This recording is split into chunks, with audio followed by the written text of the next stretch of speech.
शुरू करें। मैं केंद्रीय मंत्री जो कोरोना की चुनौती से पूरे देश भर में निपटने में हमारा मार्गदर्शन कर रहे हैं और सदैव आपका सहयोग न केवल मध्य प्रदेश को सभी राज्यों को मिल रहा है, उनके हम आभारी हैं। मैं इसलिए भी धन्यवाद देता हूं कि आज आत्मनिर्भर मध्य प्रदेश के लिए हम जो ड्राफ्ट तैयार कर रहे हैं उसमें आज स्वास्थ्य और शिक्षा 2 विषय थे, तो मैंने निवेदन किया था कि कृपा पूर्वक आप पधारें और हमारा मार्गदर्शन करें। वो पधारे, मैं उनका स्वागत करता हूं।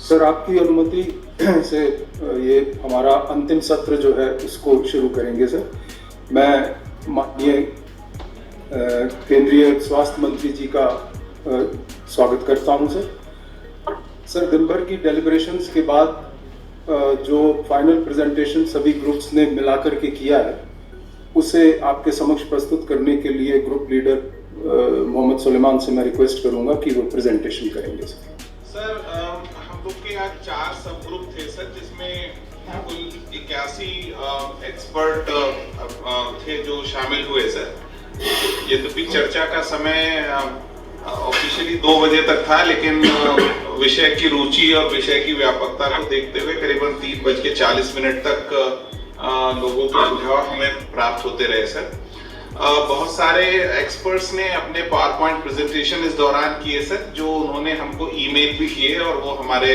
रिकॉर्ड में हमारे पास उपलब्ध हैं। समय को देखते हुए सर, हमने उसमें से कुछ सुझाव को आज इस प्रेजेंटेशन जो आपके सामने रख रहे हैं शामिल किया हुआ है।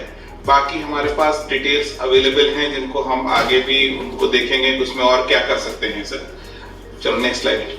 सर, सबसे पहले मैं हेल्थ के बारे में बताना चाहता हूँ। सर, सभी सब ग्रुप का प्रेजेंटेशन का स्वरूप एक ही है जो मैं इकट्ठा करने जा रहा हूँ। सर, उसमें हम जो प्रोफाइल था, एक परिदृश्य था, वो हमने अलग रखा था, उस पर हम बात नहीं करेंगे। सर, चुनौतियों को भी अपन ने इस प्रेजेंटेशन में अभी शामिल नहीं किया है। सर, अभी हमने केवल जो गोल सब ग्रुप्स ने निर्धारित किए चर्चा के दौरान उन पे बात कर रहे हैं। सर, और उन गोल को अचीव करने के लिए जो स्ट्रेटजी उन्होंने बनाई है उस पे चर्चा कर रहे हैं। तो बेसिकली गोल और स्ट्रेटजी 2 चीजें इस प्रेजेंटेशन में है। सर, हेल्थ में 8 गोल निर्धारित किए गए। सर, पहला ये कि यूनिवर्सल हेल्थ कवरेज हासिल किया जाए, अचीविंग यूनिवर्सल हेल्थ कवरेज। दूसरा सर, जैसा पता है कि मध्य प्रदेश के जो पैरामीटर्स हैं IMR MMR के वो अच्छे नहीं हैं, सो उसके लिए जो SDGs में जो टारगेट सेट किए हुए हैं उनको अचीव करने की बात है। दूसरा गोल है। सर, तीसरा गोल हमारी हेल्थ फैसिलिटी का अपग्रेडेशन और उनको सुदृढ़ करने का गोल रखा है। चौथा, हेल्थ इंस्टीट्यूशन के बीच कन्वर्जेंस की कैसे की जाए, ये चौथा गोल है। पांचवा गोल, IT प्लेटफॉर्म क्या बनाया जाए, इलेक्ट्रॉनिक हेल्थ रिकॉर्ड्स किस तरह जनरेट किया जाए, उसके बारे में गोल हुआ है। सर, छठा गोल है हेल्थ प्रोफेशनल पैरामेडिकल स्टाफ की क्वालिटी को इम्प्रूव करना। सातवां है रिसर्च को प्रमोट करना हेल्थ सेक्टर में। और आठवां, जो आपने सुबह कहा था कि हम लोग प्रिवेंशन पे ध्यान दें और इलाज के बजाय प्रिवेंशन पे हमारी स्ट्रेटजी किस तरह शिफ्ट हो। ये 8 गोल के हमने फिर कुछ एक्शन पॉइंट्स सब ग्रुप्स ने तैयार किए हैं। सर, जो डिटेल एक्शन पॉइंट्स हैं जिनको हमको 3 साल में हम हासिल कर सकते हैं। सर, कि हेल्थ और सपोर्ट इंफ्रास्ट्रक्चर जो अंडर सर्व्ड एरियाज हैं वहां हम अपना हेल्थ और सपोर्ट इंफ्रास्ट्रक्चर क्रिएट करें। जो HR गैप्स हैं वो IPHS के जो नॉर्म्स होते हैं उस लेवल तक हम HR गैप्स को भरें और साथ में उनकी HR पॉलिसीज को इंसेंटिवाइज इस तरह से करें जिससे पैरामेडिकल स्टाफ और डॉक्टर्स हेल्थ सेक्टर को ज्वाइन कर सकें, और खासतौर से ऐसे एरियाज में जो जहां वो लोग नहीं जाते, ट्राइबल एरियाज में, वहां उन लोगों को हम किस तरह भेज सकें। ये एक एक्शनेबल पॉइंट है। सर, फिर एक ये है कि हम public health professionals and hospital managers का एक डेडिकेटेड कार्डर क्रिएट करें। आयुष्मान भारत पे बहुत चर्चा हुई कि आयुष्मान भारत की कैपेसिटी और आउटरीच दोनों को बढ़ाने की जरूरत है, जिससे लोगों का out of pocket expenses health पे जो होता है उसको कम किया जा सके। 10,000 सब हेल्थ सेंटर और 1200 प्राइमरी हेल्थ सेंटर को भारत सरकार की सहायता से HWC health and wellness centre में हम अपग्रेड कर पाएंगे। इसको एक हमने एक्शन पॉइंट बनाया सर। दूसरा, टेक्नोलॉजी का यूज कैसे किया जाए कि जहां डॉक्टर्स नहीं है तो वहां हम डॉक्टर्स की सुविधा सब हेल्थ सेंटर पीएचसी तक टेलीमेडिसिन के माध्यम से ले जा पाए, ये एक एक्शन पॉइंट है। और जो गवर्नमेंट हॉस्पिटल में हाई एंड डायग्नोस्टिक है लाइक एमआरआई, सीटी स्कैन, वो पब्लिक प्राइवेट पार्टनरशिप के माध्यम से हम करें। आयुष में 363 Ayush health and wellness centre बनाने का एक लक्ष्य निर्धारित हुआ है, और साथ में आयुर्वेदी और यूनानी फार्मेसीज जो है मध्य प्रदेश में, उनको अपग्रेडेशन के लिए एक एक्शन पॉइंट हमने बनाया है। जो एक सबसे इंपॉर्टेंट पॉइंट ये है कि हेल्थ सेक्टर में हमारी स्पेंडिंग कम है सर, 4.3% है। WHO के मापदंड है कि 8% कम से कम होना चाहिए, तो एक एक्शनेबल पॉइंट बनाया कि स्टेट बजट का 8% तक हम किस तरह से हेल्थ के लिए अवेलेबल करा सकें। हेल्थ कम्युनिकेशन स्ट्रेटजी एक बनाई जाएगी जिससे सिटीजन्स में अवेयरनेस जनरेट हो हेल्थ के बारे में। प्रिवेंटिव केयर के लिए आयुष मेडिसिन को हम बढ़ावा दें। 1600 state of art delivery centre बनाए जिसमें हम न्यूबॉर्न केयर यूनिट्स भी हो, जिससे हम MMR पे रोक लगा सकें, और अंडर 5 का इम्यूनाइजेशन 100% हमको अचीव करना होगा। नेक्स्ट, फैमिली वेलफेयर को मैटरनल हेल्थ प्रोग्राम का हिस्सा बनाने का एक हमने निर्धारित किया है, जिससे दोनों चीजें एक साथ हो सके और मल्टी सेक्टोरल कन्वर्जेंट एक्शन हो, जिससे मेल न्यूट्रिशन के इशू भी एड्रेस हो सके और जो IMR MMR के ओवरऑल ऑब्जेक्टिव है वो अचीव हो पाएंगे। जो मेडिकल कॉलेजेस हैं उसमें जो एसोसिएटेड हॉस्पिटल उनके साथ जुड़े हुए हैं उनको और उनके टीचिंग ब्लॉक को MCI नॉर्म्स तक हम अपग्रेड करेंगे। कुछ ये इशू आता है सर कि मध्य प्रदेश से बहुत सारे लोग इलाज के लिए बाहर जाते हैं अन्य प्रदेशों में, सो कुछ शहरों में हम लोग centre of excellence selected field के सुपर स्पेशलिटी हॉस्पिटल्स स्टैब्लिश करेंगे। डिस्ट्रिक्ट हॉस्पिटल में fully functional ICU, HDU, isolation ward, diagnostic facilities ऐसी हो जिससे डिस्ट्रिक्ट हॉस्पिटल से मेडिकल कॉलेजेस में रेफरल करने की आवश्यकता ना पड़े, हम इलाज वहां कर पाए, ऐसी हम व्यवस्था करेंगे। भोपाल और इंदौर में आयुष के सुपर स्पेशलिटी हॉस्पिटल बनाने के लिए चर्चा हुई है सर। और पब्लिक और प्राइवेट हेल्थ लेबोरेटरीज आज के जमाने में बहुत ज्यादा रेलिवेंट हो गई हैं, उसको एनफोर्समेंट उनको स्ट्रेंथन करने का हमने निर्धारित किया है।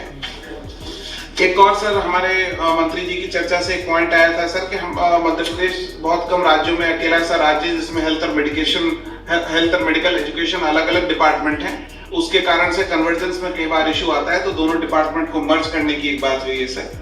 एक कॉमन प्लेटफॉर्म कम्युनिकेशन के लिए बनाने की बात हुई जिसमें आयुर्वेद, होम्योपैथी इन सबसे चर्चा भी हो सके, कोलैबोरेशन हो सके। प्राइवेट सेक्टर इन्वेस्टमेंट हेल्थ में बढ़ाने की बहुत जरूरत है, ये कई लोगों ने ये सुझाव दिया कि इसके लिए हमको पॉलिसी बनाना चाहिए जिससे Tier 2, Tier 3 सिटीज में private sector investment health sector में आ सके। नेशनल डिजिटल हेल्थ मिशन जिससे एक इलेक्ट्रॉनिक हेल्थ रिकॉर्ड्स की रिपोजिटरी बन सके, उसको टेकअप करने की बात हुई है। और हॉस्पिटल मैनेजमेंट और हेल्थ मैनेजमेंट के लिए इंटीग्रेटेड डेटा मैनेजमेंट एनालिटिक्स जिससे हम इंफॉर्मेशन टेक्नोलॉजी का अधिक से अधिक उपयोग कर सकें, ये हमने तय किया है sir. Research in digital technology, artificial intelligence and biomedical engineering, ये नए इमर्जिंग एरियाज हैं जिसमें मध्य प्रदेश में काम करने की जरूरत है। नेक्स्ट, हमारी नर्सिंग काउंसिल, पैरामेडिकल काउंसिल को स्ट्रेंथन करने की आवश्यकता है, वो हमने निर्धारित किया है सर। ट्रीटमेंट और डायग्नोस्टिक प्रोटोकॉल के लिए R&D करने की बात हुई है, और R&D साथ में आयुष ड्रग्स के लिए भी करने की बात हुई है सर। सिविल रजिस्ट्रेशन सिस्टम को स्ट्रेंथन करने की जरूरत है जिसमें बर्थ एंड डेथ का रिकॉर्ड पूरा इकट्ठा हो सके, उसको जो हम इलेक्ट्रॉनिक हेल्थ रजिस्टर्स बनाने की बात कर रहे हैं उससे लिंक कर सकें। एक और इम्पोर्टेंट सुझाव आया है सर कि जो मेडिकल इक्विपमेंट बनाने का काम है उसमें मध्य प्रदेश में उसको बढ़ावा दिया जा सकता है, बायोमेडिकल पार्क की स्थापना की जा सकती है। फार्मास्यूटिकल्स का हमारे यहाँ बहुत अच्छा स्कोप है, लेकिन हम मेडिकल इक्विपमेंट इंस्ट्रूमेंट्स बनाने पर भी काम करने का निर्णय हुआ है सर। पब्लिक हेल्थ फैसिलिटीज में पेशेंट कॉस्ट ऑडिट करने की जरूरत है to compare with the private sector के हमारा खर्चा कितना पेशेंट्स पे पड़ रहा है। एक क्रिएटिव सुझाव है सर कि आयुष के जो मेडिकल ऑफिसर्स हैं और AMOs हैं उनको हम ट्रेनिंग 6 मंथ की ट्रेनिंग करके एज मेडिकल ऑफिसर यूज कर सकते हैं PSCs में, स्टैंडर्ड ट्रीटमेंट प्रोटोकॉल्स के लिए वो यूज हो सकते हैं। और ट्राइबल एरियाज में हेल्थ रिसोर्सेज की मैपिंग की बात हुई है सर। ये कुल मिला के हेल्थ के मुद्दे थे सर। मैं अगले इशू पे आता हूं सर, वो skill development and technical education का है सर। उसमें 7 गोल ग्रुप में निर्धारित किए। पहला ये है कि हम ग्रॉस एनरोलमेंट रेशियो को 4.5% तक ले जा सकें टेक्निकल एजुकेशन में, और इक्विटी अर्थात जेंडर इक्विटी को हम 45% तक कर सकें। दूसरा, जो टेक्निकल इंस्टीट्यूशंस हैं उनका प्लेसमेंट हम कैसे इंप्रूव करें, उनका प्लेसमेंट रेशियो को हमको इंप्रूव करने की जरूरत है। तीसरा, उसमें जो टीचर्स की वैकेंसीज हैं, टीचर्स को रिक्रूटमेंट करना, उनका कार्डर मैनेजमेंट और उनकी ट्रेनिंग की व्यवस्था करने का गोल है सर। और टेक्नोलॉजी का उपयोग बढ़ाया जाना चाहिए ट्रेनिंग डिलीवरी के लिए। उसके बहुत सारे मॉडर्न टेक्नोलॉजी आजकल अवेलेबल है, उसको यूज करने का एक गोल निर्धारित हुआ। ये भी लक्ष्य है सर कि इंडस्ट्री पार्टनरशिप को हमको बढ़ाया जाना चाहिए। जो करिकुलम है टेक्निकल इंस्टीट्यूशंस में, वो इंडस्ट्री की रिक्वायरमेंट के हिसाब से रीडिजाइन करना चाहिए। एक जो कैंपस है उनके अपग्रेडेशन की बात हुई, फ्यूचरिस्टिक कैंपस जिसमें इक्विपमेंट, लेबोरेटरी सब कुछ हो, जिसका उपयोग करके क्वालिफाइड टेक्निकल मैन पावर उपलब्ध हो सके। और एंटरप्रेन्योरशिप डेवलपमेंट उसमें डेवलप करना चाहिए हमको। Grants to startups and incubation centre establish करना, ये एक गोल इस ग्रुप ने लिया है सर। इसके लिए जो एक्शनेबल पॉइंट्स है सर, कुछ इंस्टीट्यूशंस में हम सेंटर ऑफ एक्सीलेंस क्रिएट कर सकते हैं जो बाकी लोगों के लिए उदाहरण बन सकते हैं। स्कूल एजुकेशन डिपार्टमेंट से टेक्निकल एजुकेशन की पार्टनरशिप बना सकते हैं, जिससे स्टेम एजुकेशन को बढ़ावा मिले। स्टेम एजुकेशन के साथ आगे बढ़ के फिर वो टेक्निकल इंस्टीट्यूशंस में बच्चे जाएंगे और इंजीनियरिंग और टेक्निकल एजुकेशन का लाभ ले सकते हैं। इंजीनियरिंग टेक्नोलॉजी में लड़कियों का रेशियो कम है, उसको बढ़ावा देने की एक स्ट्रेटजी बनाई गई है सर। फिर जो टीचर्स हैं इंस्टीट्यूशंस में, उनका कंटिन्यूअस प्रोफेशनल डेवलपमेंट कैसा हो, उसके लिए ट्रेनिंग पॉलिसी होना चाहिए। कई बार देखने में आया कि टीचर जो पढ़ के आते हैं आखिर तक वही पढ़ाते रहते हैं, तो एक कंटिन्यूअस प्रोफेशनल डेवलपमेंट का एक एक्शन पॉइंट बनाया है सर। जो टीचर्स का उनको डिजिटल इनेबलमेंट और उनका परफॉर्मेंस बेस्ड असेसमेंट किया जाना चाहिए, जो उनका प्रमोशन से लिंक हो। जो कार्डर मैनेजमेंट की बात पहले कही थी, उसको अचीव करने के लिए ये एक्शनेबल पॉइंट है सर। फिर national and international leading universities के साथ नॉलेज पार्टनरशिप एंड मेंटरशिप हम विकसित करने की कोशिश करेंगे, जिससे टीचर्स की क्वालिटी और उनको जो मेंटरशिप मिल सके उसका वो फायदा उठा पाएंगे। जो रिसर्च लेबोरेटरीज हैं उनको बहुत ज्यादा सुधार की आवश्यकता है, और इसके लिए उनको और जो रिसर्च को कुछ फाइनेंशियल सपोर्ट देने की भी जरूरत है। तो ये एक एक्शन पॉइंट हमने तय किया है कि हम रिसर्च लेबोरेटरीज को अपग्रेड करेंगे और रिसर्च के लिए फाइनेंशियल सपोर्ट की व्यवस्था करेंगे। इंडस्ट्री 4.0 के कोर्सेज और आर्टिफिशियल इंटेलिजेंस, बिग डेटा, इनसे related courses in technical institutions में डिजाइन हो, जिससे उनकी होने वाले बच्चों की एम्प्लॉयबिलिटी बढ़ सके। और आईटी इंफ्रास्ट्रक्चर इंस्टीट्यूशंस में स्ट्रेंथन करने की आवश्यकता है सर। इसी तरह से जो स्किल डेवलपमेंट के लिए पॉइंट है सर, वोकेशनल एजुकेशन स्कूल्स में आपने सुबह कहा सर कि 6th क्लास ऑनवर्ड शुरू कर देना चाहिए, तो उसको हम फिर आईटीआईज के साथ लिंकअप कर सकें, इंटीग्रेट कर सकें उस वोकेशनल एजुकेशन को। Multi prong communication strategy to make skill training aspirational. Sir अभी क्या होता है कि बहुत सारे बच्चों में एस्पिरेशनल नहीं है स्किल ट्रेनिंग, उनको लगता है कि इससे बहुत ज्यादा सफलता नहीं मिलेगी, तो उसको एस्पिरेशनल बनाने की जरूरत है। Flexible and demand driven short term training के कोर्सेज शुरू किए जाएंगे sir. New age courses to meet current and future market requirement, ये कंटिन्यूअस प्रोसेस बना देंगे, जिससे जैसे जैसे रिक्वायरमेंट जिस तरह के कोर्सेज किया है उनको डिजाइन करके इंप्लीमेंट किया जा सके। इंडस्ट्री के साथ पार्टनरशिप, इसमें स्किल डेवलपमेंट में भी आवश्यकता है सर, और इन आईटीआईज के इंफ्रास्ट्रक्चर को भी सुधार करने की जरूरत है। कैरियर एंड प्लेसमेंट सेल सभी इंस्टीट्यूशंस में बनाने की जरूरत है, वो हम बनाएंगे सर। और इंक्यूबेशन सेंटर्स एंड स्टार्टअप्स का पूरा एक इंफ्रास्ट्रक्चर कॉलेजेस में खड़ा किया जाएगा। Regular revision of trades and curriculum, ये पहले भी मैंने मेंशन किया सर। दूसरा, एक comprehensive outlook and advance technology in agriculture and allied sector. Madhya Pradesh में सर एग्रीकल्चर में बहुत ज्यादा स्कोप है टेक्नोलॉजी का, तो उसके कोर्सेज डिजाइन करेंगे। एक ग्लोबल स्किल पार्क भोपाल में जो बन रहा है उसको पूरा करके उसका यूज करने का एक एक्शन पॉइंट बनाया गया है sir. Then professional development for ITI workforce, जो आईटीआई में लोग हैं उनका प्रोफेशनल डेवलपमेंट कैसे हो, उसका भी हमने रणनीति बनाने का फैसला किया है। और लाइन डिपार्टमेंट्स के साथ स्किल प्रोग्राम को किस तरह से उसका कन्वर्जेंस किया जाए, ये भी एक एक्शन पॉइंट बनाया है सर। अगला group sir higher education related था। इनके 5 गोल तय हुए, जिसमें ग्रॉस एनरोलमेंट रेशियो को 25% तक लेके जाने की बात हुई सर। दूसरा, जेंडर पैरिटी इंडेक्स को 1 करने की बात हुई, 50-50% हो जाए दोनों का। फिर इंडस्ट्री पार्टनरशिप और डिप्लोमा कोर्सेज, जिससे एम्प्लॉयमेंट की अपॉर्चुनिटी बढ़े। Research, innovation and enhancing employability का एक गोल तय हुआ। और आखिरी में एक्रेडिटेशन एंड रैंकिंग, जो अभी मध्य प्रदेश में नहीं है इंस्टीट्यूशंस की, उसको लेने की बात हुई सर। इनके जो एक्शन पॉइंट्स हैं सर, वो इसी से लिंक्ड हैं सर। पहला ये है कि इंस्टीट्यूट ऑफ एक्सेलेंस, इसमें भी बनाने की बात हुई, कुछ जगह बनाए भी हैं। उनको एकेडमिक ऑटोनॉमी और फाइनेंशियल सपोर्ट देने की जरूरत है। ओपन डिस्टेंस लर्निंग सेंटर्स को और ज्यादा बढ़ावा दिया जा सकता है, जिससे एक्सेस इंप्रूव हो सके हायर एजुकेशन का। जो हायर एजुकेशन के इंस्टीट्यूशंस हैं सर, उसका फिजिकल इंफ्रास्ट्रक्चर सुधार करने का निर्णय लिया है कि उनके बिल्डिंग, फैकल्टी रिलेटेड एक्टिविटीज में सुधार करें। और सबसे इंपॉर्टेंट बात यह है कि हायर एजुकेशन में किस तरह से प्राइवेट सेक्टर का इन्वेस्टमेंट हम बढ़ाएं। पिछले दिनों इस पर कुछ काम हुआ है, कुछ इंस्टीट्यूशंस आए हैं, लेकिन इसमें बहुत ज्यादा आगे काम करने की जरूरत है, ताकि प्राइवेट सेक्टर के इंस्टीट्यूशंस मध्य प्रदेश में आ सके हायर एजुकेशन के स्पेस में। चेंजिंग एनवायरनमेंट में sir virtual learning facility and smart classes government colleges में शुरू करने का फैसला किया है सर। और ये नए प्रोग्राम डिजाइन किए जाएं जिसमें multiple entry and exit provision हो, न्यू एजुकेशन पॉलिसी से अलाइन करके।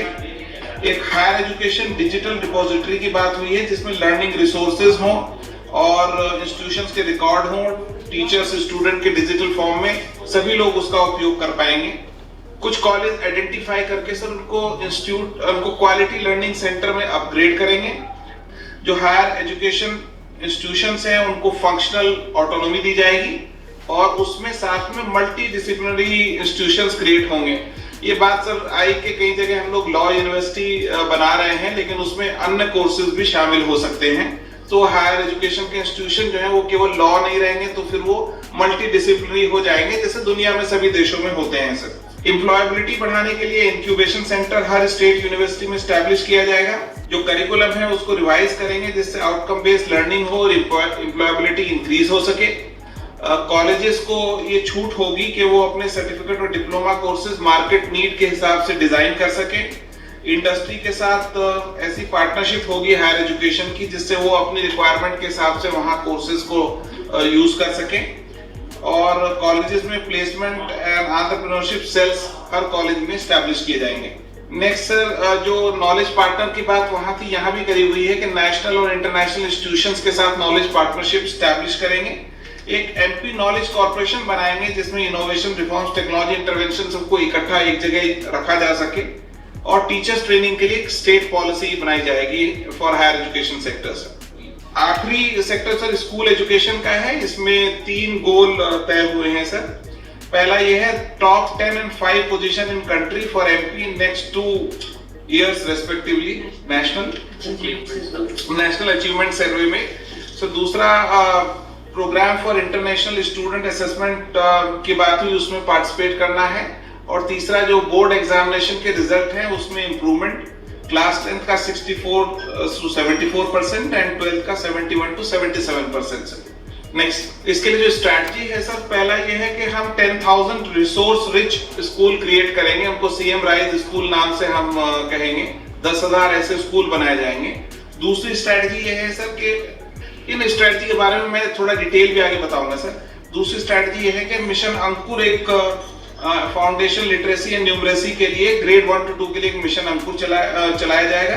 तीसरा पॉलिसी जिसमें हम प्राइवेट सेक्टर का इन्वेस्टमेंट स्कूल एजुकेशन में ट्रैक कर सकें। चौथा, टीचर्स का रेगुलर रिक्रूटमेंट और उनकी ट्राइबल एरियाज में अवेलेबिलिटी, और साथ में टीचर्स की ट्रेनिंग एंड उनका कंटिन्यूअस प्रोफेशनल डेवलपमेंट।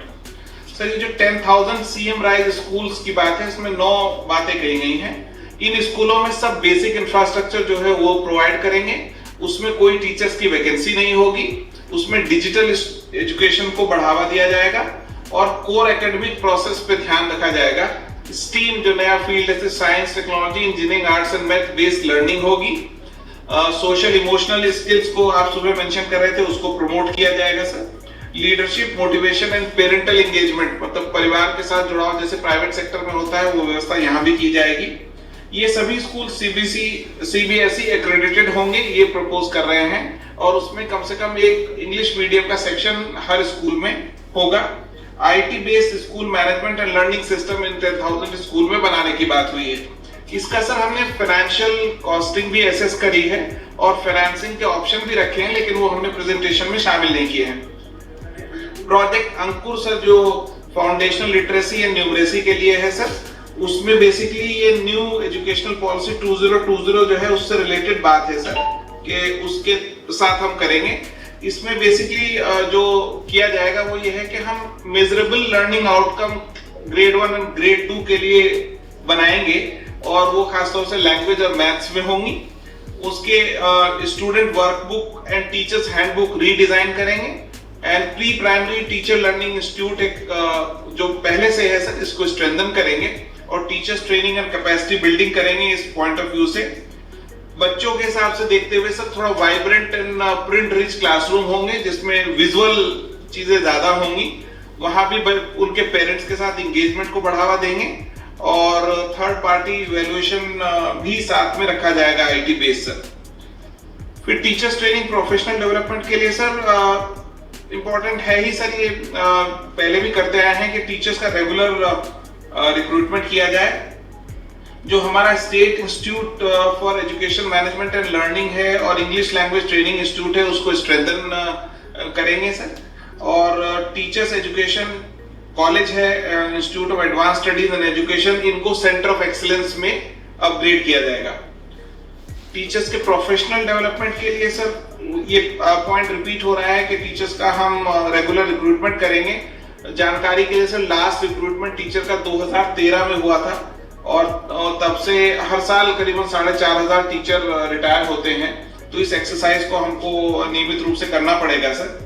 मैथ्स और साइंस टीचर की ट्राइबल एरियाज में अवेलेबिलिटी इंश्योर करेंगे, और टीचर्स ट्रेनिंग के लिए ब्लेंडेड मॉडल बनाएंगे। Subject specific and soft skill based module teachers training के डिजाइन किए जाएंगे सर। और टीचर्स ट्रेनिंग को केवल टीचर्स ट्रेनिंग ना मानकर उसको प्रोफेशनल डेवलपमेंट की तरह उसको रीडिजाइन करेंगे।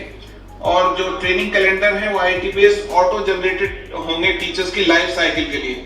नियमित समय के बाद उसको ट्रेनिंग में जाना ही होगा, वो व्यवस्था ऑटोमेटिक हो जाएगी सर। जो न्यू एजुकेशन पॉलिसी अभी अनाउंस हुई है, उसको भी ग्रुप ने संज्ञान में लिया। उसमें क्लास 6 से वोकेशनल एजुकेशन की बात है सर, तो उसको सेलेक्ट स्कूल में शुरू करेंगे, और स्किल बेस्ड कोर्सेज हम अपने स्कूलों में जैसे सीबीएसई में होता है वैसे शुरू करेंगे। को scholastic courses related to critical thinking जो है sir, artificial intelligence, design thinking, coding, इनके कोर्सेज शुरू करेंगे। और जो गिफ्टेड चिल्ड्रन की एजुकेशन का न्यू एजुकेशन पॉलिसी में कॉन्सेप्ट है, उसको लागू करेंगे सर। तो 3000 बच्चों का हमने निर्धारित किया कि 3000 बच्चों को जेईई, एनईईटी और क्लैट की कोचिंग देंगे, और गिफ्टेड चिल्ड्रन के लिए एक प्रखर करके एक स्कीम इंट्रोड्यूस करेंगे सर। कुछ प्राइवेट सेक्टर के जो प्राइवेट स्कूल हैं, लास्ट स्लाइड मेरी उन बिंदुओं पे है सर कि अगर हमको प्राइवेट सेक्टर को एजुकेशन में बढ़ावा देना है तो उनके स्कूलों के लिए भी, प्राइवेट सेक्टर के लिए भी हमको कुछ काम करना पड़ेगा सर। हमारा प्राइवेट सेक्टर में करीबन 42% बच्चे प्राइवेट सेक्टर के स्कूलों में पढ़ रहे हैं, तो उसमें भी सर हम ये व्यवस्था करना चाहते हैं कि जो टीचर्स का रिक्रूटमेंट हो वो मेरिट बेस्ड हो।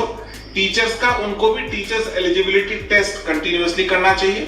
टीचर्स की ट्रेनिंग के लिए गवर्नमेंट उनको सपोर्ट कर सकती है सर। उनको भी वोकेशनल एजुकेशन की बात होना चाहिए। मोस्ट इंपॉर्टेंटली सर, उन प्राइवेट स्कूलों को ऑटोनॉमी देने की जरूरत है, उसमें सरकार का दखल कम किया जाए। स्कूल्स को सर हम अभी सोसाइटी एक्ट में प्राइवेट स्कूल रजिस्टर होते हैं, एक सबसे इंपॉर्टेंट सजेशन इसमें है सर कि उनको कंपनीज एक्ट में रजिस्टर करने की भी छूट दी जाए, जिससे वो बिजनेस एंटिटी की तरह चल सके। अभी वो सोसाइटीज एक्ट में प्रॉफिट मेकिंग के ऑब्जेक्टिव को शामिल नहीं कर सकते हैं सर। और साथ में एक पॉलिसी भी बनाई जाए कि हम प्राइवेट सेक्टर का इन्वेस्टमेंट स्कूल एजुकेशन में किस तरह से प्रमोट करेंगे। ये इसके पॉइंट है सर। कुल मिला के चारों ग्रुप ने जो डिस्कशन किया, ये उसका ब्रीफ में कुछ इशू थे। जैसा मैंने कहा सर कि हमको डिटेल प्रेजेंटेशन मिले हैं, जिसपे हम आगे भी अध्ययन जारी रखेंगे sir. Thank you sir. Thank you Suleman sir. मैं माननीय केंद्रीय स्वास्थ्य मंत्री डॉक्टर हर्षवर्धन जी से निवेदन करना चाहता हूं कि वे इस अवसर पर हमें मार्गदर्शन देंगे। डॉक्टर साहब WHO के भी कार्यकारी अध्यक्ष हैं, भारत के लिए गर्व का विषय है। आदरणीय श्री शिवराज सिंह चौहान जी, हमारे माननीय मुख्यमंत्री मध्य प्रदेश, आदरणीय चीफ सेक्रेटरी महोदय, सभी वहाँ पर उपस्थित अन्य अधिकारीगण, सभी एक्सपर्ट्स और हमारे अभी बंधु जिन्होंने प्रेजेंटेशन किया, मैं अपनी बात को संक्षेप में हेल्थ के विषय के ऊपर जो उन्होंने अभी बात की है उस पर ही केंद्रित रखूँगा। सबसे पहले तो शिवराज जी, आपको मैं बधाई इस बात के लिए देना चाहता हूँ कि आपने जिस समय टेक ओवर किया चीफ मिनिस्टर के रूप में, उस समय मध्य प्रदेश में हमें ख्याल है कि कोविड की जो स्थिति थी वो बहुत बिगड़ रही थी और दिन प्रतिदिन ख़राब हो रही थी, और आपके प्रमुख शहर भी इसकी चपेट में थे और ये एक देश में भी बड़ी चर्चा का विषय था, हम लोगों के लिए भी चिंता का विषय था। इंदौर हो, भोपाल हो या दूसरे स्थान हो, लेकिन आपने आकर उसको फ्रंट से लड़ाई को लीड किया अपने साथियों के साथ। मैं जानता हूं कि आपके प्रमुख अधिकारी और आप स्वयं भी जो है कोविड की चपेट में आए, और कोविड की चपेट में आने के बाद मेरी आपसे बात हुई थी, लेकिन आप अस्पताल में रहकर भी उसको लगातार मॉनिटर करते रहे, बाकी चीज़ों को भी मॉनिटर करते रहे, और आज हम ये समझते हैं कि मध्य प्रदेश में स्थिति बहुत बेहतर है। हमारे लिए देश में जहाँ जहाँ कोविड के कारण इस समय पे भी चिंता का कारण है, उसमें कम से कम मध्य प्रदेश हमारी बड़ी चिंताओं में अब नहीं है। देश के 80-82% केसेस 10 स्टेट्स में हैं, 50% से ज़्यादा केसेस 3 स्टेट्स में हैं, लेकिन प्रधानमंत्री नरेंद्र मोदी जी के नेतृत्व में हम सब लोग मिलकर, मुझे पूरा विश्वास है कि इसके खिलाफ जो जंग है उसको निश्चित रूप से सफलतापूर्वक जीतेंगे। अभी जो हमारे मित्र ने प्रेजेंटेशन किया तो मैंने बहुत तेज़ी से, जिस स्पीड से वो बोल रहे थे, मैंने उसी स्पीड से भी लिखा। तो मैंने देखा कि उन्होंने 8 फोकस के लिए पॉइंट्स में डिवाइड किया और करीब 25 से ज़्यादा उन्होंने एक्शन पॉइंट्स भी लिखे हैं। और ब्रॉडली मेरा ये कहना है कि ये जो आपके साथियों ने जो प्रयास किया है सुबह से, उनकी डायग्नोसिस में और उनके द्वारा आने वाले समय में क्या होना चाहिए उसके ऊपर जो फोकस है, उसके अंदर किसी भी प्रकार की कोई कमी नहीं है। पॉइंट्स तो कितने भी लिखे जा सकते हैं, और हेल्थ का क्षेत्र बहुत वृहद क्षेत्र है, लेकिन जो प्रमुख बातें जिनके ऊपर किसी भी सरकार को ध्यान देने की आवश्यकता है, और उसमें भी बेसिक्स से लेकर, और उन्होंने टेक्नोलॉजी का एक्सट्रीम प्रयोग से लेकर आर्टिफिशियल इंटेलिजेंस की और रिसर्च की सब प्रकार की बातें की हैं। इसलिए उनके द्वारा जो आकलन किया गया है और उनके द्वारा जो डायग्नोसिस और एक्शन पॉइंट्स बनाए गए हैं, मेरी उसमें से किसी भी बात पर कोई असहमति नहीं है।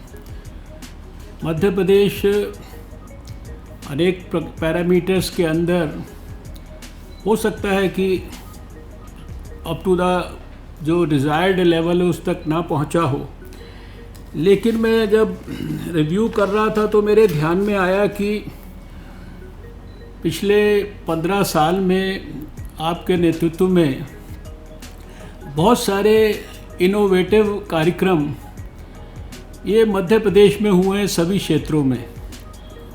उन क्षेत्रों की मैं बात नहीं करता, लेकिन अभी भी मैं ये कुछ चीज़ों को, क्योंकि ये ओकेज़न ऐसा है, कोट करना चाहता हूँ कि ये जो सिख न्यूबॉर्न केयर यूनिट का जो कंसेप्ट है, जो कि अब नेशनल हेल्थ मिशन के अंदर सारे देश में इसको लागू किया जाता है, एडवोकेट किया जाता है, फर्स्ट रेफरल यूनिट का जो कंसेप्ट है, या फिर जो 90 के दशक में मध्य प्रदेश में रोगी कल्याण समिति का जो कंसेप्ट शुरू किया गया, कम से कम ये कुछ चीज़ें ऐसी हैं जो कि मध्य प्रदेश ने बाकी सारे देश को एक प्रकार से सफल इनोवेटिव सोच के रूप में दी हैं, और आज वो हमारे नेशनल हेल्थ मिशन के कार्यक्रमों के अंदर सारे देश के दूसरे सरकारों के लिए और नेशनल हेल्थ मिशन में पैरामीटर्स के रूप में इस्तेमाल होती हैं। ट्यूबरक्लोसिस के बारे में, जो कि आज हमारा प्रधानमंत्री जी का बहुत बड़ा सपना है, और दुनिया के लिए टारगेट 2030 है, लेकिन हमारे प्रधानमंत्री जी के लिए टारगेट 2025 है। उसमें भी मैं विशेष रूप से शुरुआत ट्यूबरक्लोसिस से इसलिए करना चाहता हूं कि वो हम सब के लिए बहुत बड़ा एक फोकस एरिया है, और बाकी तो सारी व्यवस्थाएं हम अपनी सुधारें, लेकिन ट्यूबरक्लोसिस के ऊपर हमारी पैनी निगाह बनी रहनी चाहिए। पिछले 1-2 सालों में देश ने बड़ी मात्रा के अंदर जो ट्यूबरक्लोसिस के केसेस खोजे नहीं जाते थे, वो सारे केसेस को खोजने की कोशिश की है। और मुझे जानकारी है कि आपके यहाँ एक देवास जिला है जहाँ कोई ऐसे डिस्ट्रिक्ट टीबी ऑफिसर है जिनके बारे में हमारे अधिकारी उल्लेख करते हैं, जो बहुत ही पैशन के साथ 2025 नहीं, अपने उस ज़िले के अंदर एक गांव में जो है, घर घर में ट्यूबरक्लोसिस के केसेस की ट्रैकिंग करने के बारे में काम करते हैं, और उन्होंने लक्ष्य अपने लिए 2022 का रखा है। तो ऐसे जहां कहीं भी उदाहरण होते हैं, उनको हम उस स्टेट के लिए भी और पूरे देश के लिए भी उल्लेख करने लायक समझते हैं। इसलिए मैंने अपनी बात की शुरुआत इस बात से की है। इसलिए भले ही बहुत सारी यात्रा को आगे तक हमें लेके जाना हो, लेकिन अगर संकल्प हमारा मजबूत है तो हेल्थ के सेक्टर में बहुत कुछ अचीव शायद इसलिए किया जा सकता है कि मैं एक डॉक्टर होने के नाते भी ये समझता हूँ कि हेल्थ का जो अधिकांश काम है, लोग समझते हैं कि शायद दवाई देने से सॉल्व होता है, लेकिन मैं ये मानता हूँ कि लोगों को अगर स्वस्थ रहना सिखा दिया जाए, प्रिवेंशन, प्रमोशन और पॉजिटिव हेल्थ, और इन बातों के इर्द गिर्द हेल्थ का एक छोटा सोशल मूवमेंट जिसको केंद्र बिंदु बनाकर आयुष्मान भारत योजना की कल्पना की गई है, और जिसका हेल्थ एंड वेलनेस सेंटर्स एक बड़ा कंपोनेंट है, उसके ऊपर से अगर हमने बढ़िया क्वालिटी का फोकस किया उस काम को आगे बढ़ाने में, तो हेल्थ की बहुत सारी समस्याओं का हमारा स्वतः समाधान हो जाएगा। जो रूरल हेल्थ स्टैटिस्टिक्स है, उसके हिसाब से जो 2018-19 का मैं डाटा देख रहा था, तो उसमें आपकी जो स्टेट की पॉपुलेशन है वो 8.26 करोड़ है, जिसमें 71.4% रूरल और 19.4% ट्राइबल लोग भी हैं। और सबसे शायद 6th मोस्ट पॉपुलस स्टेट है हमारा मध्य प्रदेश, जो कि करीब सारे देश के अंदर 6% टोटल पॉपुलेशन का 2011 के सेंसस के हिसाब से है। 37.5% आपके यहाँ पे कम्युनिकेबल मैटरनल, नियोनेटल और न्यूट्रिशनल डिजीज़ हैं, और नॉन कम्युनिकेबल डिजीज़ 50.5% हैं। अब ये नॉन कम्युनिकेबल डिजीज़ जो है, इनमें प्रिवेंशन का और जो खासकर आपके हेल्थ एंड वेलनेस सेंटर्स के ऊपर जो एक्टिविटी होती है उसका बहुत बड़ा इम्पोर्टेंट रोल है। और 12% के करीब इंजरीज़ के कारण है, जो कि शायद हमारे एकदम डायरेक्ट कंट्रोल में नहीं होती हैं, बहुत सारी ऐसी चीज़ें होती हैं। मुझे खुशी है कि जो आपके टीम ने यूनिवर्सल हेल्थ कवरेज से अपनी बात शुरू की है और उन्होंने दूसरे नंबर पे जो डायग्नोसिस में अपने IMR और MMR वगैरह की बातचीत की है। मैं सिर्फ इस बात की ओर आपका ध्यान दिलाना चाहता हूं कि ये जो मैटरनल मॉर्टेलिटी रेट है, ये भले ही कोई टारगेट्स तय किए जाते हैं, लेकिन मेरा अपना मानना ये है और मैं समझता हूँ कि इसी संकल्पना के साथ सबको काम करना चाहिए कि गर्भवती होना किसी भी महिला के लिए ये एक बून होता है, ये एक आशीर्वाद होता है, भगवान की कृपा होती है। लेकिन अगर वो गर्भवती होना किसी महिला के लिए अभिशाप बन जाए तो इससे बड़ी कोई दुख की और कष्ट की बात नहीं हो सकती। जब तक कि एब्सोल्युटली अनअवॉइडेबल कोई कॉज ना हो, तब तक एक भी गर्भवती महिला की मौत किसी भी देश में होना ये बहुत ही दुख का कारण होता है।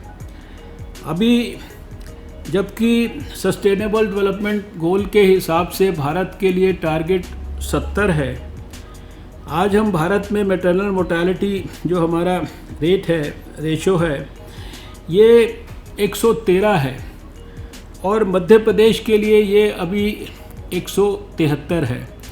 तो अभी हमें इस दिशा के अंदर अच्छा किया कि आपके साथियों ने इसको बहुत प्रायोरिटाइज़ करके रखा है।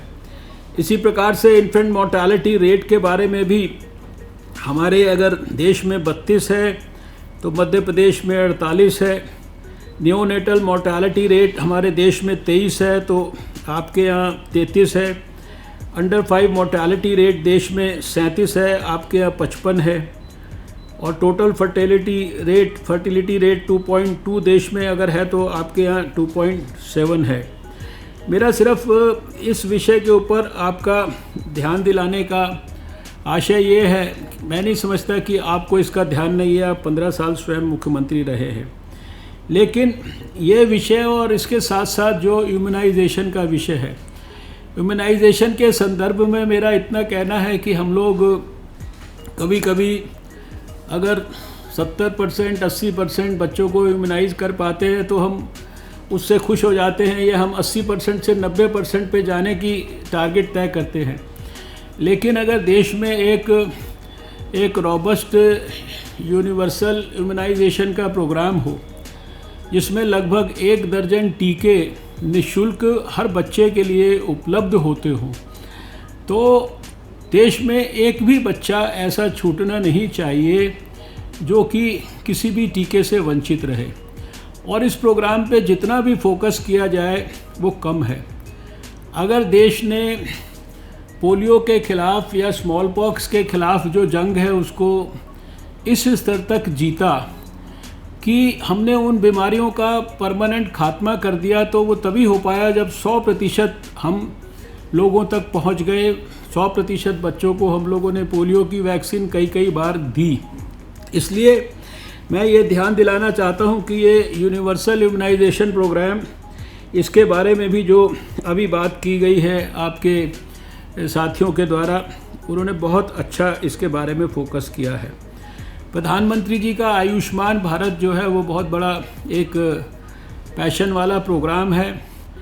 आपके यहाँ पर शायद जहाँ तक मेरी जानकारी है कि 78% तक जो है आबादी उसके साथ कवर्ड है, लेकिन जो उसका दूसरा कंपोनेंट है हेल्थ एंड वेलनेस सेंटर्स, जो कि अपने आप में एक बहुत बड़ा रेवोल्यूशनरी आइडिया है।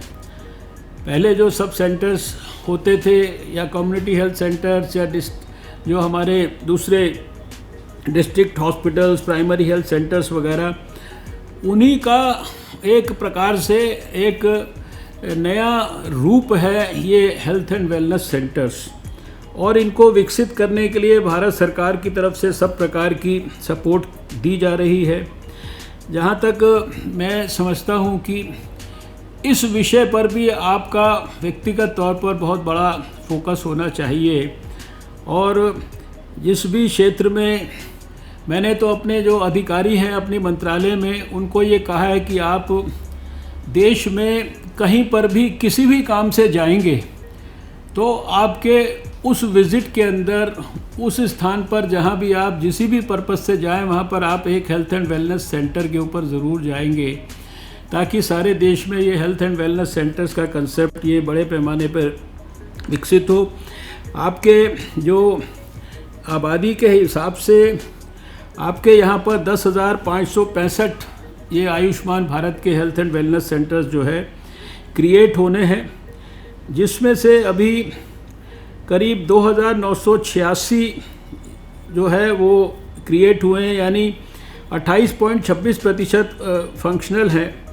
लेकिन इसमें जो एक अच्छी बात है कि इन सेंटर्स पर भी इसी से आपको अनुमान लगेगा जो मैंने प्रिवेंशन की बात की है कि करीब 1475 हेल्थ एंड वेलनेस सेंटर्स पे करीब 34,686 वेलनेस के सेशंस हुए हैं, यानी योगा इत्यादि जो है ये सारी चीज़ों के सेशंस वहाँ पर हुए हैं।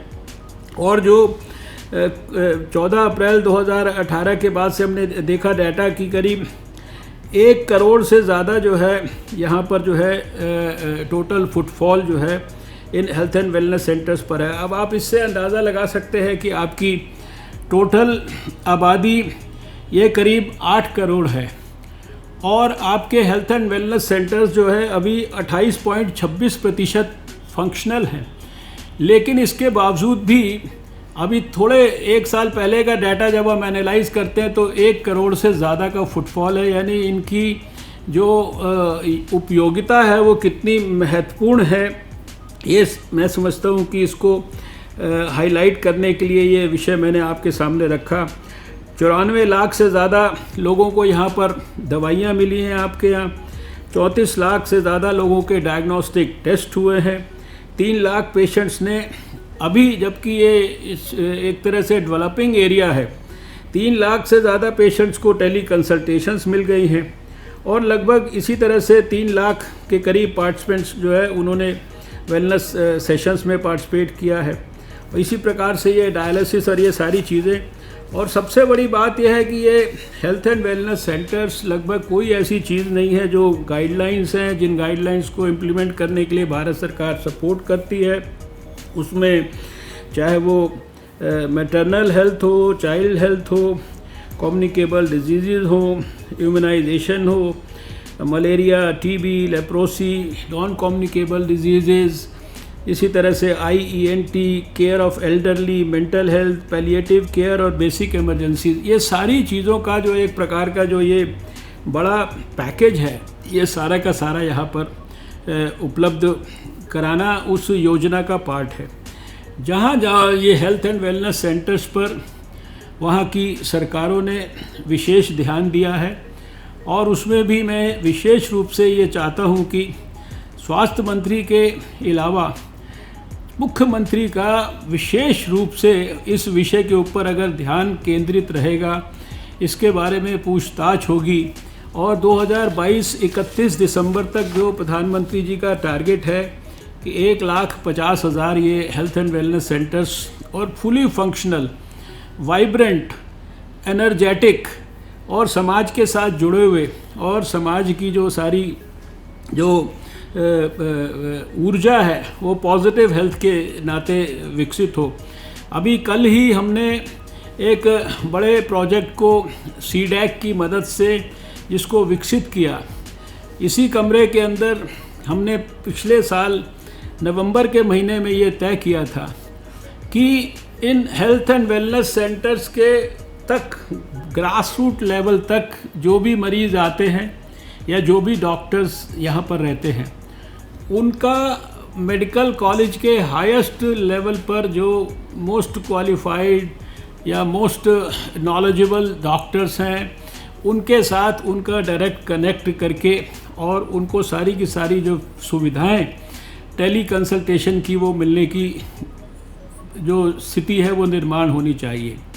और कल जब हम लोगों ने ये देश भर से स्टेट्स से वो किया, तो पता लगा कि हमारे ई संजीवनी एप्लीकेशन में और ई संजीवनी जो आउटडोर सुविधा है उसमें डॉक्टर टू डॉक्टर भी और डॉक्टर टू पेशेंट भी, यानी देश का गरीब से गरीब मरीज़ भी। और मैं चाहता हूं, क्योंकि आपका गरीबों के प्रति बहुत ज़्यादा विशेष प्रधानमंत्री की तरह ध्यान भी रहता है, फोकस भी रहता है, ये इतनी बड़ी पैशनेटली करने वाली योजना है जिसमें कि निःशुल्क देश के गरीब से गरीब आदमी, क्योंकि उसके पास टेलीफोन अब हर पंचायत तक जो है ऑप्टिकल फाइबर प्रधानमंत्री जी ने डाल दी है, वो मेडिकल कॉलेज के बड़े से बड़े जो डॉक्टर है उसकी टेली कंसल्टेशन की सुविधा उसको जो है मिल सकती है। और ये जो कार्यक्रम है इसके ऊपर अभी थोड़े ही समय के अंदर 1.5 लाख से ज़्यादा जो है बड़े पैमाने पर, और अभी इसकी जो पोटेंशियल जिसको विकसित करने के हम प्रयास कर रहे हैं, 5 लाख कंसल्टेशंस पर डे, इसके ऊपर हमारे मंत्रालय ने और सीडेक के साथ, मिनिस्ट्री ऑफ इंफॉर्मेशन टेक्नोलॉजी और इलेक्ट्रॉनिक्स के साथ मिलकर बहुत विस्तृत कार्यक्रम विकसित किया है। हम चाहते हैं कि मध्य प्रदेश इस काम के अंदर, जैसे अभी जो 8 पॉइंट्स बताए गए उसमें ये आईटी प्लेटफॉर्म्स की बात की गई है, इलेक्ट्रॉनिक हेल्थ रिकॉर्ड्स की बात की गई है, भारत सरकार ने जो हमारी नेशनल डिजिटल हेल्थ ब्लूप्रिंट है उसको तैयार करने के बाद अभी बहुत जल्दी आप देखेंगे कि बड़े लेवल से इस बात की जानकारी भी सारे देश को दी जाएगी। और अभी शुरुआती दौर के अंदर जो है यूनियन टेरिटरीज़ में इस काम को पूरा करके और फिर एक स्टेट लेवल तक अगले कुछ वर्षों में जो electronic data, electronic health records, इसके लिए बड़े पैमाने पर भारत सरकार काम कर रही है और स्टेट्स को सब तरह का सपोर्ट देगी। तो मुझे खुशी है कि इसके बारे में भी जो है आपके इस कार्यक्रम के अंदर चर्चा की गई है। आपके जो साथियों ने जहां एक तरफ हेल्थ फैसिलिटीज़ के अपग्रेडेशन की बात की है और उसी के साथ साथ उन्होंने जो हेल्थ प्रोफेशनल्स, ये मैन पावर और उनकी क्वालिटी की बात की है, इस संदर्भ में भी मुझे एक बात पे विशेष आपका ध्यान आकृष्ट करना है कि जो अभी हमारे पास जो हेल्थ फैसिलिटीज़, मैं समझता हूँ कि सबसे इम्पॉर्टेंट, जहाँ सरकार एक तरफ ये प्रयास कर रही है कि उसने भोपाल में एम्स बना दिया, अभी जो पिछले दिनों नए मेडिकल कॉलेजेस भी जो अभी इस सेकंड टेन्यूर में खोले जाने हैं मध्य प्रदेश में, उसमें भी 6-7 नए मेडिकल कॉलेजेस हैं, सुपर स्पेशलिटी ब्लॉक्स भी बन रहे हैं। अभी जो आत्मनिर्भर जो स्वस्थ भारत की कल्पना की गई है उसमें जो आने वाले समय में स्कीम्स रोल आउट हो रही हैं, उसमें हर ब्लॉक लेवल पर ये जो एडवांस्ड लेबॉर्ट्रीज़ हर प्रकार की, क्योंकि अभी आपने देखा कि हमने कोविड में एक लैब से और 1410 लैब्स तक अगर भारत पहुंचने की क्षमता रखता है तो पीस टाइम में तो हम ब्लॉक लेवल तक, तो वो जो अभी रोल आउट होंगी चीज़ें उसमें हम आगे बढ़कर कैसे उनको फटाफट, और इसी तरह से हर डिस्ट्रिक्ट के अंदर जो है हॉस्पिटल्स में इन्फेक्शस डिजीज़ के ब्लॉक 50 से 100 बेड्स के, ये भारत सरकार क्रिएट करने की सुविधा आप सबके सरकारों के लिए जो है करने वाली है। लेकिन इसके साथ साथ जो सबसे बेसिक बात है कि हमारी जो सब सेंटर की जो हेल्थ फैसिलिटी है, सब सेंटर है या प्राइमरी हेल्थ सेंटर है या यूपीएचसी जो है हमारा, इसके बारे में मैं सिर्फ ध्यान आकृष्ट करना चाहता हूं कि आपकी आबादी के हिसाब से जो सब सेंटर्स हैं आपके यहाँ पे वो 13,935 चाहिए, सैंक्शनड हैं 10,226 और लगभग शॉर्टफॉल 3,709 का है। और ये सैंक्शनड भी जो है ये सारे के सारे नहीं बने हैं, इनमें 400 के करीब का जो है अप्रूव हुआ है कंस्ट्रक्शन। इसी तरह से पीएचसी के संदर्भ में भी मैं ध्यान दिलाना चाहता हूँ कि जो ज़रूरत है वो 2,233 की है, लेकिन सैंक्शनड है अभी तक 1,359 और शॉर्टफॉल अभी भी 874 का है, और जो न्यू कंस्ट्रक्शन अप्रूव्ड हैं वो केवल 30 हैं। और इसी तरह से जो पीएचसीज़ हैं वो भी लगभग 472 होने चाहिए, सैंक्शनड है 165 और 307 का शॉर्टफॉल है। मेरा ये आपसे निवेदन है कि अभी आपके साथियों ने भी कहा है इस बात को कि शायद 4.8% के करीब हेल्थ पर बजट स्पेंड हो रहा है, लेकिन जो भारत सरकार की भी जो नेशनल हेल्थ पॉलिसी है, हम WHO के नॉर्म्स पर ना जाएं, उसमें 2025 तक देश में भी GDP का 2.5% खर्च करने की बात है और स्टेट्स से भी ये एक्सपेक्टेशन है कि वो 8% जो है अपने बजट का हेल्थ पर खर्च करें। तो ये जो बेसिक अगर आपका इंफ्रास्ट्रक्चर, क्योंकि ये काफ़ी हद तक मध्य प्रदेश में रूरल एरियाज़ हैं और सारी उस स्थिति में इतनी एडिक्वेट नंबर ऑफ़ जो प्राइमरी हेल्थ सेंटर और ये सब अगर नहीं होंगे या इन सबको हम हेल्थ एंड वेलनेस सेंटर्स में अगर नहीं कन्वर्ट करेंगे तो आप जितना मर्जी हृदय और मन से काम करके और हेल्थ की डिलीवरी करने की कोशिश करेंगे, लेकिन हमें उतने आउटकम्स उसके नहीं मिलेंगे।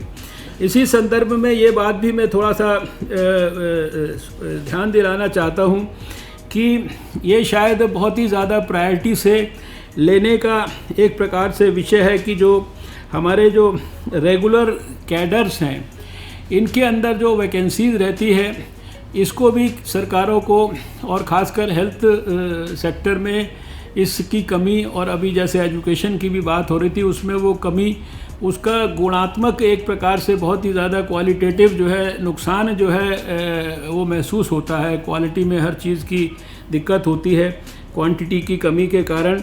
अब इसमें जो मैंने देखा कि करीब जो रेगुलर कैडर है उसमें 74% स्पेशलिस्ट की कमी है, 28% मेडिकल ऑफिसर्स की कमी है, 50% फार्मासिस्ट की कमी है, 46% डेंटिस्ट की कमी है और 22% लैब टेक्नीशियंस की कमी है।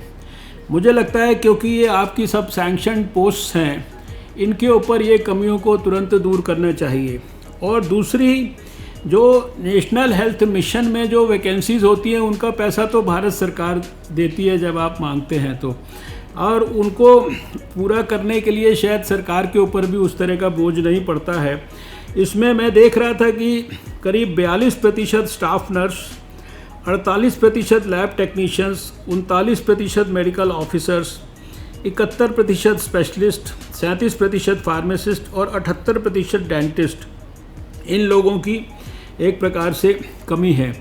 तो मुझे लगता है कि ये जो मेडिकल मैन पावर या पैरामेडिक्स की मैन पावर और इनके लिए जो health facilities at the primary health care level, ये शायद सबसे बड़ा फोकस एरिया सरकार का होना चाहिए। बाकी जितनी भी चीज़ें यहाँ पर कही गई हैं आईटी प्लेटफॉर्म्स के बारे में और दूसरे रिसर्च इत्यादि के बारे में, सेंटर्स ऑफ एक्सीलेंस के बारे में, टीचिंग इंस्टीट्यूशंस, तो मेडिकल कॉलेजेस नए नए बनाए जा रहे हैं सब जगह, नई सरकार की डिस्ट्रिक्ट हॉस्पिटल्स को उसमें परिवर्तित करने की योजनाएं हैं। मैं एक एक विषय के बारे में विस्तार से नहीं जाता हूं, समय की भी मर्यादा है और अभी आपको भी बोलना है। तो मैं आपकी जो टीम है उसको बधाई इसलिए देना चाहता हूं कि उन्होंने, मैं लिखा तो 33 के 33 पॉइंट में कम से कम सब पॉइंट्स को उन्होंने बहुत अच्छी तरह से कवर किया है और अपने जो एरियाज़ ऑफ कंसर्न हैं, शायद जब मैं सुन रहा था तो मुझे ऐसा लग रहा था कि जैसे ये मैंने ही तो नहीं इनको डिक्टेट किया है, और एकदम एक्यूरेटली उन्होंने डायग्नोज भी किया और किस दिशा में आगे चलना चाहिए उसको उन्होंने बहुत मेहनत से काम किया है। एक टीम आपकी साथ में ये सारी चीज़ों को इम्प्लीमेंटेशन करने की दिशा से, इम्प्लीमेंटेशन की मॉनिटरिंग की दिशा से काम करेगी, तो मुझे इतना विश्वास है कि आपका एक प्रभावी नेतृत्व रहा है और ज़मीन के साथ आप जुड़े हैं। गरीबों के कल्याण के लिए आपके मन में हमेशा पीड़ा रहती है और स्वास्थ्य के क्षेत्र में और शिक्षा के क्षेत्र में जो कुछ भी किया जाता है वो शायद सबसे ज़्यादा गरीबों को एक प्रकार से लाभ देता है। आउट ऑफ पॉकेट एक्सपेंडिचर की बातें होती है, ये सारी चीज़ें होती हैं। प्रधानमंत्री जी ने बहुत बड़ी आयुष्मान भारत योजना, जिसमें 1 करोड़ से ज़्यादा गरीबों को देश में उसका लाभ मिल चुका है, उस योजना को कितने प्रभावी ढंग से और ज़्यादा विस्तार आप उसका अच्छी तरह से मध्य प्रदेश में करेंगे तो निश्चित रूप से हम आने वाले वर्षों में सब लोग मिलकर जो एक सभी के लिए स्वास्थ्य इस गोल को अचीव करने का प्रधानमंत्री जी का सपना है, इसको हम लोग निश्चित रूप से साकार कर पाएंगे। अभी जो आत्मनिर्भर स्वस्थ भारत है, इसमें बहुत सारी चीज़ें हैं जिनके ऊपर विस्तार से बात हुई है, उनकी आज चर्चा नहीं मैं कर सकता, लेकिन सिर्फ मैं इतना ही कहूँगा कि जैसे उसके वेरियस कंपोनेंट्स रोल आउट होते हैं तो आपके अधिकारी, आपके साथी एकदम दौड़कर उसके अंदर मध्य प्रदेश में क्या क्या योजना को इम्प्लीमेंट करने के लिए कहाँ कहाँ क्या क्या करना है, वो अगर आप करेंगे, हमारी तरफ से, भारत सरकार की तरफ से हर तरह की सहायता आपकी सरकार के लिए, मध्य प्रदेश के लोगों के लिए, स्वास्थ्य के क्षेत्र को बेहतर करने के लिए उपलब्ध है। उसमें आपको कोई हम शिकायत नहीं होने देंगे। मैं इन्हीं शुभकामनाओं के साथ अपनी बात को समाप्त करता हूं और आपके साथियों को फिर से एक बार बहुत बहुत बधाई देता हूं। Thank you sir. सर, दिन भर की डेलिब्रेशंस के बाद जो प्रेजेंटेशन हुआ वो उसकी दिशा को आपने इंडोर्स किया है, इससे निश्चित रूप से हमारा आत्मविश्वास बढ़ता है। आपने राज्य की स्ट्रेंथ्स, वीकनेसेस और अपॉर्चुनिटीज़ को इतने कम समय में इतने विस्तार से जो जिक्र किया है, उससे हमें आगे अपनी प्लानिंग करने में बहुत मदद मिलेगी। सत्र के समापन पर मैं माननीय मुख्यमंत्री जी से निवेदन करूंगा कि वे हमें संबोधित करें। आदरणीय डॉक्टर साहब, श्रीमान हर्षवर्धन जी, मेरे मंत्रिमंडल के सारे साथीगण, सारे विषय विशेषज्ञ जो देश भर से और दुनिया से हमसे जुड़े हैं, नीति आयोग के हमारे सभी साथीगण, अधिकारीगण, सभी मित्रों, सवेरे